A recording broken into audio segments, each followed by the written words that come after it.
Morning everybody, it's Phil again from Telford Koi Pond on an absolutely glorious Sunday morning here in Telford. Quick update today, just going to show you probably the final update on the filter house because all the shelves and everything are in there, so we're going to have a quick look at that.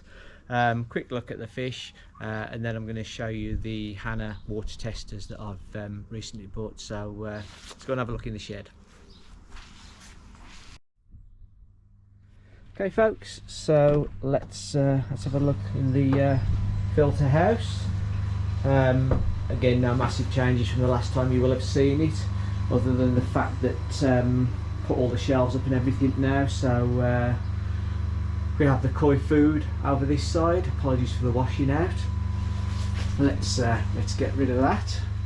You don't want to see somebody's washing, do you? Boom, there you go. Even got blinds in here. Super duper. The sun comes through that window quite violently, so I don't want it obviously on the plastic. So anyway, here we go, I'm waffling on. So all the shelves are up, all the bits and pieces you would expect to find in the koi house are here. Filter house. I was going to completely redo the electrics, but I've tidied them up a bit, and to be honest with you, I'm quite happy with how they are now, for the simple reason that the big blue that used to be stuck out on the front, I've now moved the dechlorinators around and managed to get it in that space there, so it obviously gives me this front piece here completely free, completely clear to walk around in. Drains covered up simply because I was doing some jobs to do with the shells and I didn't want to drop any screws down there. But yeah, it's all looking good at the moment. Really pleased with how it's done. I've not really got a lot more fettling to do with this until I actually come to do the insulation on the walls and bits and pieces. So probably not going to do that till the summer. I say it shouldn't be too difficult. Fingers crossed. Obviously the shells will have to come down, but there's only a couple of screws in each. So yeah, there we are. We'll get the covers off in a minute and we can have a look at the fish. So I'll snap back to you shortly. Cheers. Sunday afternoon now folks, so let's just have a see if we can get some of the fish up with a bit of food. It's a bit daft saying that because as soon as you put food in they all come flying up. Hopefully you can see them all. It's not the best of lighting at the minute, but they're all looking good, healthy. Platinum Og on there, they had a split pectoral. It is still split, but it doesn't seem to be inflamed or red or anything. Not quite sure how that's going to mend, but not sure I can really do a lot for it, to be honest with you. Goski's just been up for a nose. And there's Big Un, always keen to say hello. Biggie Small. And there's Lancelot, you can probably just see over the back. Food all disappears under the cover, so they're all waiting for a bit more to come out the fish feeder over there. So there we go. Oh no, it's just there. There's Lancelot. fighting after the last few bits of food. I think they've discovered that if they flash their tail underneath the fish food, it sort of vibrates the cover that it's on, and a bit more drops out. They certainly aren't stupid. But there you go, there's the fish, folks. Hopefully before too long you'll see them without the cover on. So I'll stop it there and we'll go and have a look at the Hanna meters. Right, we're back in the where are we? Filter house, that's where we are. God blimey. Back in normal pond attire now, so sorry about the clothes this morning. Mother-in-law's birthday celebrations today, so we've just come back from celebrating her birthday with a Sunday lunch and a few beers. Wife's not here, hence me filming myself, because she's just taking her mother-in-law back home, but thought I'd give it a go, so apologies in advance for the shaky camera work. But I just thought I'd show you how I do my tests with the Hanna water tests I've got. So I'll flip you round and just show you what I'm working with. Okay, so that is the Pond Lab 200. So I've used this for ages and I think they're absolutely great tests. Typical colour tests, got all the charts and the bits and pieces on the back. Sorry, I'm sure you're all familiar with these. Really, really good. I went and bought from Reefer Aquatics. I'll put the details up later, but my mate Jack at Reefer Aquatics did me an absolutely cracking deal on some Hanna water testers. So as you will see, I've got the what is it, HI775. I cannot get this camera straight. I don't know if it's me having a few beers or what, but there you go. HI775, which is the alkalinity, measures the KH. I've got the HI700, which is the ammonia. HI711, which is the total chlorine, and HI707, which is nitrite. So those are my test kits. Obviously on the Pond Lab it gives you all the you know, the good, the bad and the ugly in terms of what you can have or shouldn't have on there. But I've been on the internet and I've just pulled off a load of sort of fact sheets. So this is you know, this is pond water summaries. It gives you an idea of ideal ranges, how to change from parts per million to parts per billion. pH versus temperature on there, just to help me, you know, see how it changes in the summer months to make sure I'm still in the right range. Somebody else's tips, as I say, I've just copied all these off the internet and just put them down here for an easy to look at resource. And then oops, I've also got salt contents and things like that on the back if ever I should need them. So this is the this is what I really refer to here, you know, KH, keeping your level between 95 parts per million and 150. Ammonia should be at 0, can go up to 0.5 depending on the pH. Nitrite, ditto above. Nitrate between 20 and 60. So yeah, I've got a jug of pond water, just collected freshly from the pond. Wash the jug out first, obviously, and that bottle behind, I just put all my, you know, when I'm rinsing out the vials and everything.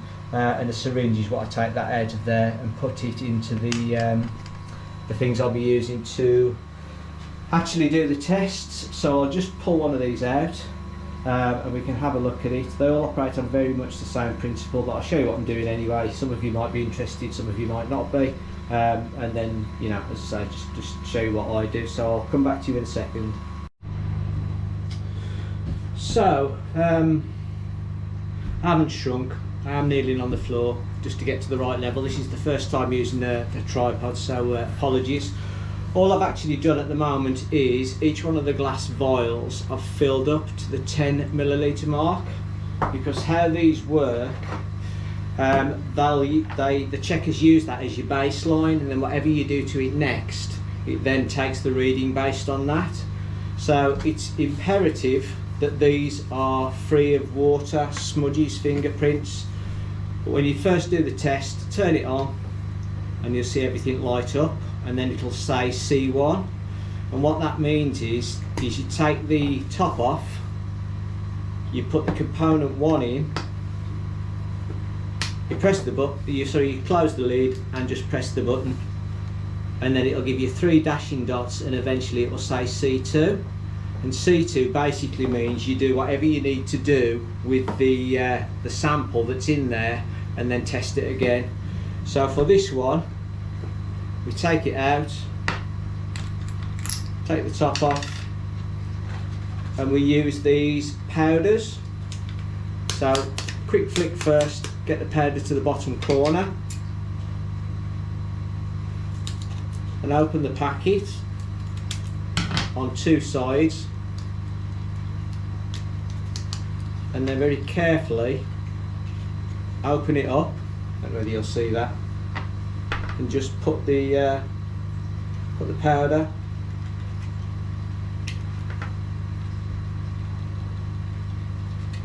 into there.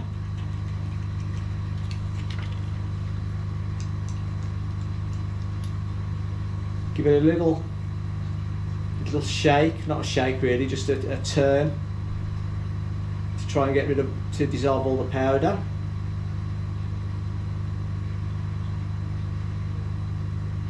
If you do it too violently, you get a load of air bubbles in there, but all we're trying to do is dissolve the powder that was in there.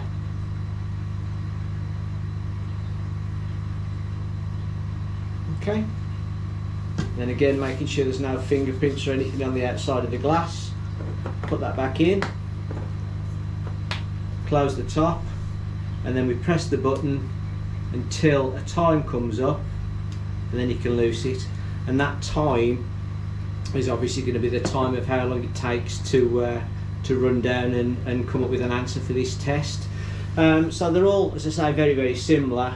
The nitrite one actually is about 15 minutes, the timer on that one. So normally when I'm doing these, I'll do that one first, because then it can just be doing in the background. But the others are fairly quick. So we'll let that one count down, and I'll come back to you in a couple of minutes. So we're down to the last few seconds on this one. And when it gets down to 0, you'll see it flashing. And again, it will give you a reading. So my reading is 0.02 parts per million of chlorine. That's possibly the worst reading I've ever had, but I have been playing with the big blue and everything this morning, so probably it needs to settle down. But 0.02 is you know, parts per million is more than acceptable, so I'm okay with that as long as it doesn't get any higher. So that now just needs turning off, taking the vial out, and all I'll obviously do with that now is tip that away and then clean it up. So as I say, they all work on the same sort of principle. I'll do the ammonia one next. So again, I've got my vial with 10 millilitres of water in there. I'll turn it on. It's saying C1, so open it up, and again just make sure there's no fingerprints or moisture or anything on the outside of the vial. Put it in, close the top, press the button, and it'll do its thing again, and then eventually it'll tell me C2. This one does take a bit longer than the others. And then it'll be a case of putting these reagents in again, just like you would do on a normal test. The suspense. Again, these are clearly labelled. You've got reagent A and reagent B, and it's just 4 drops of each. So there you go. It's now saying C2. So I can put those in. Again, take this out, top off. A first. 4 drops. 1, 2, 3, 4.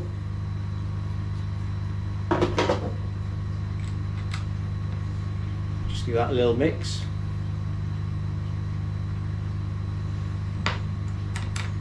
And then 4 drops of reagent B. 1, 2, 3, 4. Yep, I can count.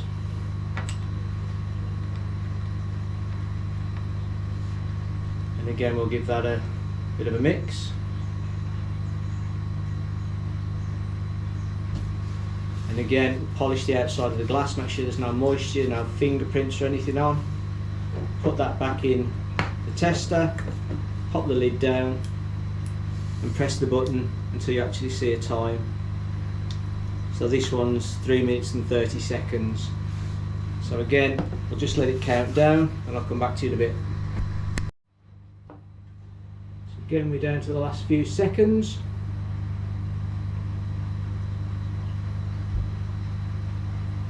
So it's going to do the reading now. And that's telling me 0.03. So that's 0.03. That's ammonium nitrate. So to convert that to actual ammonia, you times it by 1.214, and that gives me 0.036. According to my handy cheat sheet, I mean, people will say you shouldn't have any ammonia in your pond at all, but then there's that big argument: if you've got no ammonia, then how do your bacteria live? So basically, I believe as a general rule, anything below 0.5 parts per million, well, mine is 0.03642 parts per million, so way below that. So I'm very happy with that. So that's that one done. So again, I'm going to clean this out, just get it ready for next time. So I'll come back to you in a minute. So the next one I'm going to do is the alkalinity, or the KH. I think this one is the most fiddly to do because of the bits and pieces you need. But again, same principle, turn it on and it'll ask you for C1. So that's just 10 millilitres of pond water with nothing added. Put that in, close the lid, press the button, and it'll do its 3 dashes until it tells you to put in C2. Now C2 on this one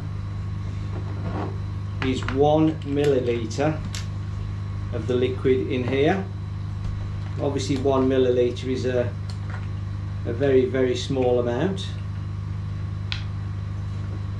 So you get a very small syringe, which I will bring up.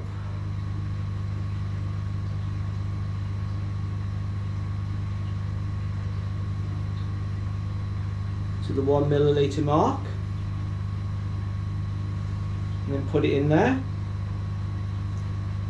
Turns it a nice greeny colour.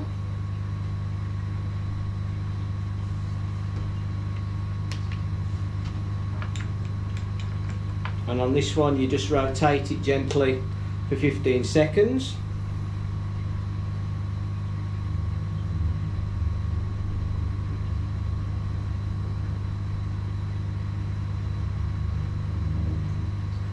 There we go. Again, try not to get any air bubbles in there. Oh, clean piece. And making sure again the glass is completely clean. Everybody who I've ever spoken to about these emphasises the fact that the glass has got to be crystal clear. So put that back in, snap the top on, and again press the button and wait for it. So that one's this one takes 2 minutes to do. So we'll leave that running, put the top back on there.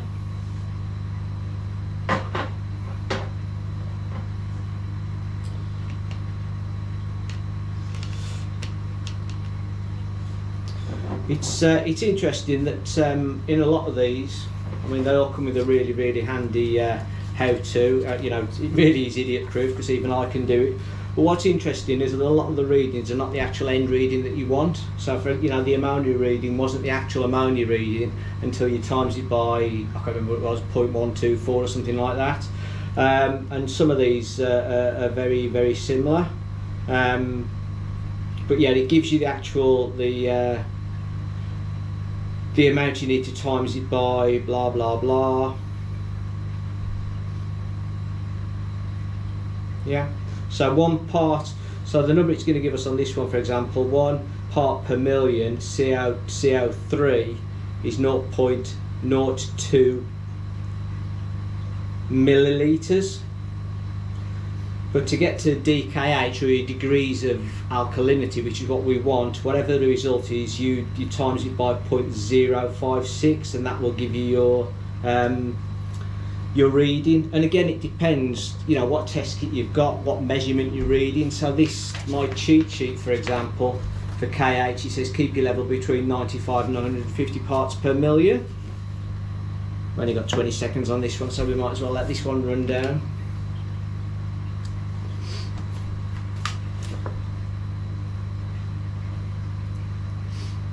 Handling these with kit gloves at the minute because they're all new and shiny, but obviously after a few times, no doubt I'll be throwing them around. So we've got 3 seconds left, and then we'll get the 3 bars again.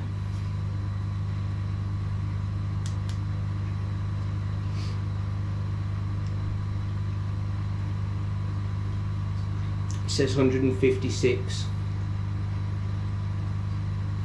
So if you times that, 156 times whatever I said, 0.056, is basically 8.7 degrees of hardness. When I do a KH check using this, I normally come out at about 8, so it's, you know, it's there or thereabouts, so that's pretty good. Happy with that. So again, I'll tidy this one up and then we'll come back and do the last one. So, good news everybody, before we do the last one. Claire's back and taken up her rightful position as chief camera lady. So this is going to be far less painful on my old knees than the last one was. So, the last one is nitrite. And as I say, I normally do this one first because this takes 15 minutes to do. But again, exactly the same principles as the others we've just seen. So, turn it on and you'll see everything light up, and then it'll say C1. And again, C1 is just 10 millilitres of pure pond water without anything in it. Make sure the vial's clean, pop it in, pop the top on, press the button until a time appears.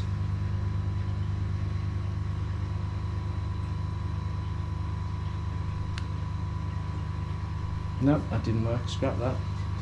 Scrap that. Let's try again. Put C1 in, press the button, boom. It's amateur hour here, ladies and gentlemen. There you go, C2. So again, what you should do, put it in, press the button once, and then C2 will eventually come. So it's got its baseline, and this one, similar to one of the others we've seen before, is a powder in a pouch.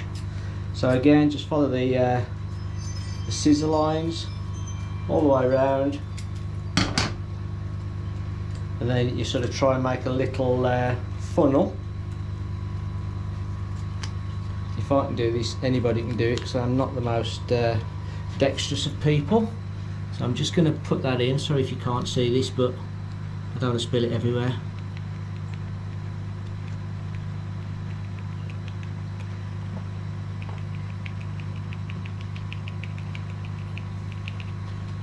Again, just to check. Just make sure you've got every last bit out. Oh, forget that bit. And again, just rotating it a few times until we get all that dissolved. And I dare say that with practice, you know, you will get better. I won't spill as much stuff. Get it right first time, next time. I'm just waiting for that to dissolve a bit.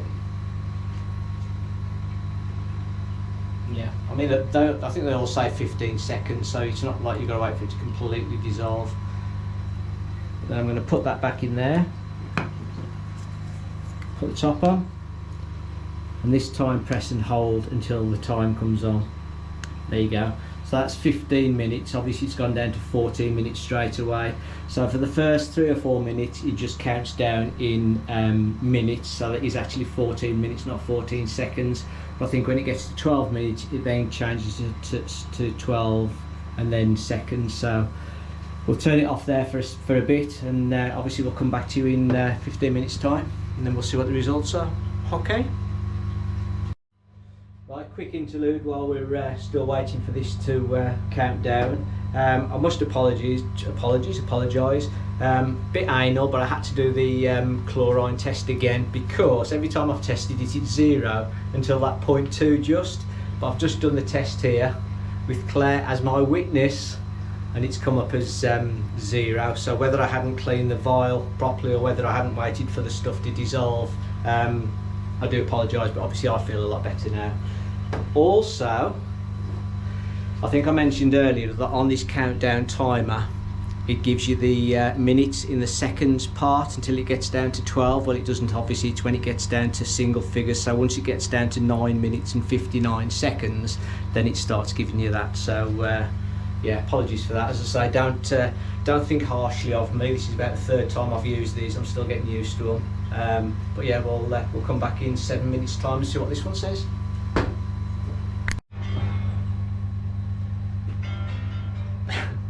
So this one's just finishing, folks, and the reading is 13. So 13 parts per billion, but that's nitrogen nitrite, and what we want is nitrite, which is just NO2. So to get that, all we do is times that by 3.29.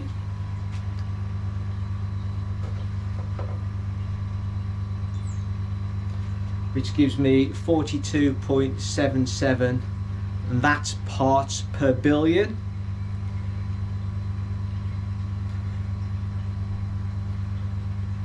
So in the real world it's non-existent. So as I say, there is no low number for nitrate. It's just keeping it as low as you can, the same as the ammonia. So as I say, with the reading of that, it's virtually non-existent. So I'm happy with that. So that's the testing done. Fingers crossed I'll get better, more proficient at it the more I do. But you know, first impressions of these kits, I really like them. I really, you know, they're very tactile. I like how they work. I like what they do. I like the robustness of them. I like the click of the cap. I like the way the vials fit in. It just, you know, just the fact that you can do it does a data sample on each normal piece of tap water before it does its reading with the reagents. It's got all the explanations in here into exactly what it does, and obviously what it's giving you is about 3 different types of readings, so you can, you know, suit which ones you want. So yeah, on the whole, very impressed with it at the moment. Again, as I say, shout out to Jack at Reefer Aquatics, which is where I've got mine from. Again, I'll put a link up after this. So I think that's about it for the day. I'm just going to feed the fish again, have a bit of a general tidy up, and I'll see you next time. And hopefully next time will be to set up another piece of equipment in here. So take care, enjoy the rest of your weekend, and I'll see you soon. Cheers.